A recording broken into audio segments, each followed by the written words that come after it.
Salam alaikum l'équipe, ça va ou quoi? Bien ou quoi? L'équipe, nouvelle vidéo et une vidéo débrief des matchs Barça et Real Madrid. On va faire les deux en même temps parce que voilà, le Barça a joué hier, le Real a joué aujourd'hui. J'ai pas eu le temps de sortir la vidéo du Barça, donc je fais les deux en même temps, je débriefe sur les deux.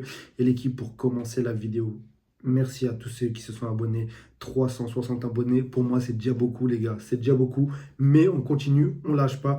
Et les gars, restez bien jusqu'à la fin de la vidéo parce que je vais sûrement balancer, enfin c'est pas sûrement, je vais balancer un code PSN l'équipe. Donc voilà, je vous explique tout en fin de vidéo, tout simplement. Et n'hésitez pas, hein, comme je l'ai dit, abonnez-vous. Vous connaissez, fin de vidéo, c'est pour le watch time, voilà. J'essaie de faire le grand youtubeur. Mais bon, bref, l'équipe, voilà. Comme je l'ai dit, on va débattre, enfin on va débriefer, essayer de débriefer les deux matchs en même temps. On va jongler entre les deux. Pour commencer, Barça, Real Valladolid, Real Madrid, Celta Vigo. Le dernier, voilà, Barcelone qui a affronté le dernier. Le Real qui affronte Celta Vigo. Celta Vigo, je crois, il joue les places européennes, si je dis pas de bêtises. Donc, c'est voilà, le Barça avait un match beaucoup plus simple en fait, sur le papier. Le Real, c'est vrai que voilà, on connaît l'équipe du Celta Vigo. On sait que c'est une équipe qui est difficile à jouer, surtout qu'ils sont arrivés avec 5 défenseurs. Bon, après, voilà, on a l'habitude que les autres petites équipes d'Espagne jouent comme ça, soit contre le Real ou soit contre le Barça. Mais voilà, le Real qui a très vite mené 3-0, mais derrière, qui s'est fait rattraper 3-2. Les gars, il faut en parler. D'ailleurs, défensivement, le Real, cette année, mais c'est dégueulasse, les gars. Tu mènes 3-0. En plus, je crois, Mbappé, enfin, Arda Güler, après Mbappé, après, je crois, Arda Güler, il a mis un doublé. Et c'est là où tu vois la mauvaise gestion cette année de Carlos Ancelotti. C'est là où tu vois la mauvaise gestion. Les gars, Carlos Ancelotti, ce qu'il devait faire depuis le début de saison, c'est maintenant qu'il te le fait. C'est maintenant qu'il te le fait. Et le Real a échappé au pire. Parce que le Real, si le Real avait perdu 2 points ou avait fait soit match nul, soit défaite, ce qui était possible, les gars. Ce qui était possible. Faut pas oublier, ils se sont fait rattraper 3-2. Bah, le Barça, si le Barça avait juste, je crois, fait match nul, bah, lors du Classico, bien sûr, le Barça aurait été sacré champion pendant ce match-là. Mais voilà, ce n'est pas le cas. La Liga, ça continue. Comme je l'ai dit, il reste encore le Classico. Mais le Real, les gars, cette année, c'est catastrophe. Ouais. J'ai l'impression de revoir le Barça d'il y a 2 ans ou l'année dernière. Tu gagnes, mais tu gagnes dans la douleur. Pourtant, au début du match, tu es à l'aise. Même si Celta Vigo, ils viennent à 5, comme je l'ai dit derrière. Ils viennent pour défendre, ils viennent que pour faire ça de toute façon. Ils sont venus que pour ça. Parce que je pense que eux, un match nul les aurait mis bien. Mais voilà, tu t'en sors 3-0. Encore un but d'Mbappé. Mbappé, les gars, je sais pas, il a combien de buts, mais le Pichichi, surtout que Lewandowski, il est bloqué, je veux dire. Il est blessé. Je sais pas si Mbappé, il est passé devant ou pas là. Faut que je regarde éventuellement après la vidéo. Mais les gars, voilà, encore un but d'Mbappé qui se rapproche du Pichichi. Arda Güler qui fait un très bon match. Et c'est là où Carlos Ancelotti, je le comprends pas. Il aurait dû le... Voilà, c'est pas un joueur. Ok, si tu veux pas le mettre titulaire avec les gros noms que tu as au Real Madrid, mais les gars, il méritait beaucoup plus de temps de jeu, Arda Güler. Et il te l'a fait montrer. Pour moi, Arda Güler, les gars, c'est un petit. Il a sa place. Quand je dis un petit, c'est un jeune, voilà, dans le football. Il a sa place. La plupart des clubs européens, voire tous les plus grands clubs européens. Et je vous le dis honnêtement. Je vous le dis honnêtement. Après, ça dépend du poste où il est. Voilà, des fois, il joue au milieu, des fois. Mais les gars, il a sa place. Il a sa place dans beaucoup de clubs, Arda Güler. Et les gars, si Arda Güler part. Bon, après, je pense pas, parce que là, il y aura du renouveau au Real Madrid. Il y aura du changement. Il y aura un nouveau coach. Sûrement, probablement, c'est une certitude, on va dire, pour moi, à plus de 90%. Parce que voilà, on l'a vu, hein, Ancelotti, voilà, ça y est, pour moi, le Real doit s'en séparer. On le voit là sur la fin de saison, justement. Le mec, il marche à l'envers. Ce qu'il devait faire au début de saison, mais il le fait en fin de saison. Bon, après, voilà, en tant que supporter barcelonais, personnellement, moi, ça m'arrange. Donc voilà, le Real qui reste à 4 points du FC Barcelone. un FC Barcelone qui lui aussi a eu un match compliqué, mais c'est un FC Barcelone qui a fait tourner, qui a mis une équipe bis, voire même triste. Non, je rigole. Ouais, une équipe C. Vraiment, c'était une équipe triste, les gars. C'était moche. Moche, il n'y a pas de banc au FC Barcelone. Enfin, si, oui et non, tu as un banc parce que. Mais même ton banc, voilà. Enfin, on va dire. Parce que là, Lewandowski est blessé. Tu as eu Chesney au banc. Tu as eu Lamine Yamal. Rafinha, mais quand ceux-là ils sont titulaires, t'as quand même Firmine Lopez, t'as quand même Frankie de Jong à certains moments sur le banc, t'as quand même Gavi sur le banc.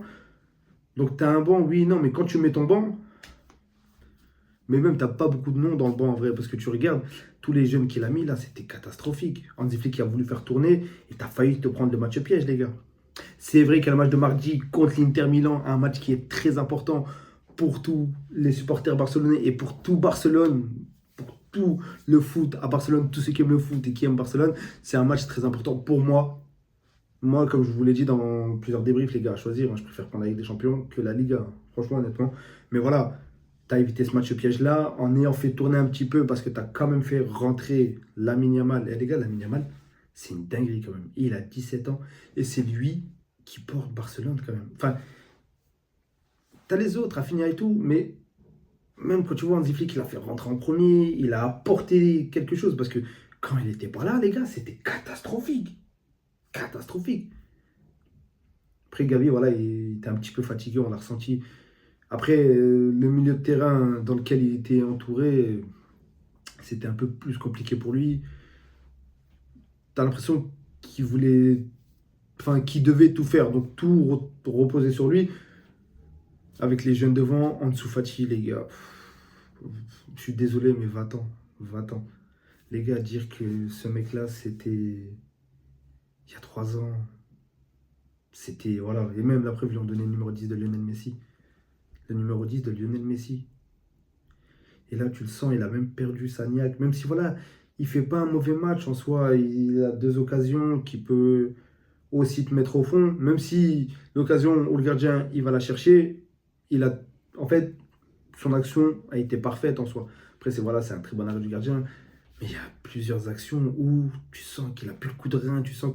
Et pourtant, c'est ce qu'il avait. Quand il arrivait à Barcelone, c'était justement ce renouveau-là dont on avait besoin. Un petit Neymar. Bon, voilà, ça égalera jamais Neymar. Mais quand il arrivait, voilà, je m'en souviens. Premier match, je crois, contre Valence, ou je sais plus si c'est son premier match exactement. Mais c'est l'un de ses premiers matchs contre Valence, il commence à te mettre des sombreros. Tu vois, tu ressentais qu'il avait ce truc-là. Mais là, il a tout perdu, les gars. Après, voilà, c'est vrai que c'est les blessures qui l'ont freiné. Ça doit être un peu compliqué dans sa tête, hein, Ansu Fati. Tu le ressens, il n'a plus la mentale, il n'a plus le moral. Mais pour son bien et pour le bien de Barcelone, pour moi, Ansu Fati doit partir. Après, voilà, tu te manges un but. Puisque ta défense, quand c'est pas ta défense type, même au niveau de l'alignement, franchement, les gars, c'est compliqué. Barcelone, Inigo, Koubarsi, Koundé, Baldé, c'est tout. Tout ce que je veux savoir. Et justement, il va falloir anticiper. Parce que tu as quand même Inigo qui commence à vieillir. Après le reste, en soi, ça va, mais quand même, pour faire tourner, il te faut des bonnes doublures. Mais sinon, la défense est catastrophique. J'ai encore entendu Carajo, le Bayern le voulait. Allez-y. Prenez-le et très vite. Prenez-le. Les gars, le but qu'on se mange, c'est lui qui compte la balle. Non, je rigole, il pouvait rien faire, mais c'est pas de chance, mais ça tombe encore une fois sur lui. Et même, c'est que des dégagements, c'est que il sait pas jouer au ballon, tu vois. Le Bayern, prenez-le. Même le Barça, bradez le prix, 45, 50 millions. Faut brader le prix d'Araujo. Voilà, bradez-le. Moi, je veux qu'il s'en aille, que tu investisses sur un défenseur prometteur. Après, voilà, mais qui a du ballon aussi, parce qu'il faut s'adapter au style de jeu d'Hansi Flick. Et pour qu'on puisse faire la rotation, voilà, le faire tourner et tout, faut vraiment, il faut vendre Araujo, ça y est, il faut le dégager, il faut le dégager. Le retour de Ter Stegen, même si sur le but, voilà, il peut rien faire, mais il sort quand même quelques arrêts. Faut pas oublier que c'est son premier match titulaire, il revient à peine de blessure, donc ça fait plaisir en tout cas que Ter Stegen revienne, reprenne un petit peu de rythme. Mais voilà, moi je pense qu'il faut finir la saison avec Chesney, surtout pour les matchs importants. Bon, après, c'est vrai que ça, c'est sûr, c'est ce qu'Hansi Flick va faire. Parce que Ter Stegen est en manque de temps de jeu et tout. Ça fait un petit moment qu'il n'a pas joué. Mais voilà, surtout que Chesney, et là, voilà, il a réussi à s'adapter au jeu du Barça et tout. Et faut le laisser jusqu'à la fin, jusqu'à ce que tu ailles chercher la Ligue des Champions, la Liga, ce que j'espère fortement. En tout cas, voilà, hein, c'est un Barça qui gagne, qui allait difficilement sans ses stars. Et quand ses stars ils sont rentrés, bah voilà, ça a changé le match. Rafinha, encore une fois, buteur. Bonne rentrée de Rafinha. Firmino Lopez, pour moi, voilà, c'est celui après Pedri, De Jong au milieu de terrain. Pour moi, c'est Firmino Lopez. C'est Firmino Lopez qui tire son épingle du jeu. Parce que voilà, Firmino Lopez qui marque. Euh, Très beau but sur une très bonne passe de Gérard Martin. Mais Gérard Martin, s'il te plaît, mais déborde. Le mec, Gérard Martin, il joue trop simplement. On l'a vu, il a fait un débordement. Deuxième mi-temps, ça a commencé à aller mieux. Débordement, il met une passe en retrait. Voilà, ça donne but. Bon, même si ces débordements ne sont pas aussi explosifs et aussi fulgurants que Baldé, mais voilà, ça t'a apporté un but. Il faisait des portées de balle en deuxième mi-temps, ce qu'il ne faisait pas en première mi-temps. En première mi-temps, c'est. En fait, Gérard Martin, il est robotisé. Il perd pas la balle, oui, certes, mais il apporte pas ce truc-là, il apporte pas le danger. En fait, tu peux pas déséquilibrer une défense avec des latéraux comme ça. Quand tu es habitué à avoir Baldé et quand tu as Gérard Martin, les gars, c'est très compliqué. Je vous le dis, c'est très compliqué. En tout cas, voilà, il fait une passe D, parce que voilà, sur un débordement. Et quand il déborde pas, les gars, contrôle, passe en retrait, contrôle, passe en retrait. C'est quoi ça? C'est quoi ça, les gars? En tout cas, voilà, t'évites le piège parce que t'as fait rentrer tes stars, t'as fait rentrer tes Avengers, t'as fait rentrer tes super-héros, Rafinha, Lamine Yamal. Ça leur a fait du bien aussi parce que t'as pu reposer Pedri aussi, qui a joué, je crois, qu'une seule mi-temps. T'as pu faire reposer une mi-temps Yamal et Rafinha, t'as pu le faire reposer un petit peu plus. Donc voilà, c'est de bon augure pour la suite. En tout cas, tu restes premier à 4 points du Real, à 4 matchs, je crois, ou 3, 4 ou 3 matchs de la fin de la Liga. Donc les gars, il faut s'accrocher. Surtout qu'il reste la Ligue des Champions là, mardi contre l'Inter, mais ça, on va revenir dessus plus tard.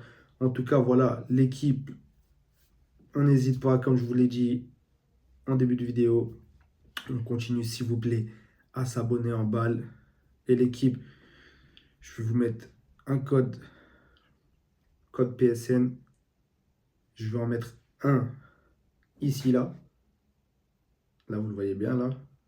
Voilà, je fais la photo. Comme ça, vous pouvez prendre une capture d'écran. Et je vais vous mettre un, je crois, en short. Donc, l'équipe, tous ceux qui verront le code, félicitations à vous, ceux qui vont le gagner.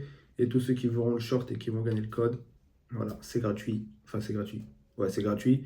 Mais c'est pour moi. Voilà, c'est donné, cadeau. Merci à vous l'équipe, merci à tous ceux qui ont regardé la vidéo jusqu'à la fin. Sur ce, je vous souhaite l'équipe une bonne fin de journée et on se retrouve pour, je pense, la vidéo d'avant-match de l'Inter. Je ne sais pas si je vais la faire ou pas, mais en tout cas, on se retrouvera pour le débrief, ça c'est sûr. Est-ce qu'on va être énervé ou est-ce qu'on va être heureux d'aller en finale? On verra ça mardi. Sur ce, salam alaikum l'équipe.